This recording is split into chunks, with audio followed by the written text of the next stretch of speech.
the famous Laguna Seca. This is the second round of the Ferrari Challenge Series. A lot of different classes out there. We got to see the 499P Modificatas out there. Unbelievable. I think there's only 4 of those in the world. Double check, put comments in below if there's more of that, but I think there's only 4. Incredible to see those cars going around the track. But I got to be honest with you, the star of the show for me was the XX cars. They had the 599XX, the Enzo XX, and then the FXXK, which are the long Ferraris out there. Unbelievable cars. They sound incredible. Really, really cool to watch them. Really, really special cars. This track it's something else. I mean, we all know about the corkscrew, going over the hill on a roller coaster. Your stomach kind of drops. I'm super anxious to see how that's going to be in the race car, for sure. This track is proven to be tricky, even for these really great drivers. They're saying it's going to take at least 2 or 3 laps just to get the tires up to temperature. There's a lot of dust, a lot of wind here, so a lot of debris gets blown onto the track. So it's going to be a touch and go thing. I will admit I am nervous about getting out there this first session. We're going to take it easy, try to speed into it. We got the time attack this afternoon. We're going to build up to see what kind of track times we think we can hit and try to prepare for that. And we're going to bring you guys along for the ride.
Is absolutely fantastic. The corkscrew is a blast. I wouldn't want to be the passenger in a car going through the corkscrew, but as a driver, it is absolutely epic. It is definitely the defining characteristic of this track, and it should be. It is absolutely amazing.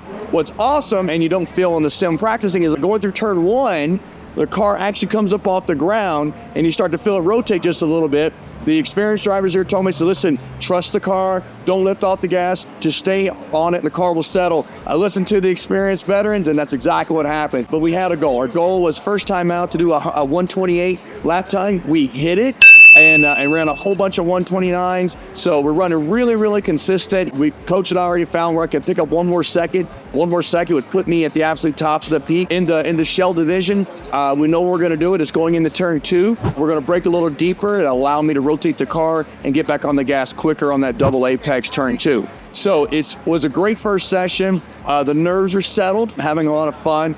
We got another session going out there. It'll be another hour-long session. I'll probably run about another 45 minutes of that hour session again. And then it's time to race this afternoon. So we'll keep bringing you guys along for the ride. Let's hope it keeps going this well. I'm having an absolute blast, and I'm so happy to be able to share this with you guys.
Well, here we are. Just finished the second session.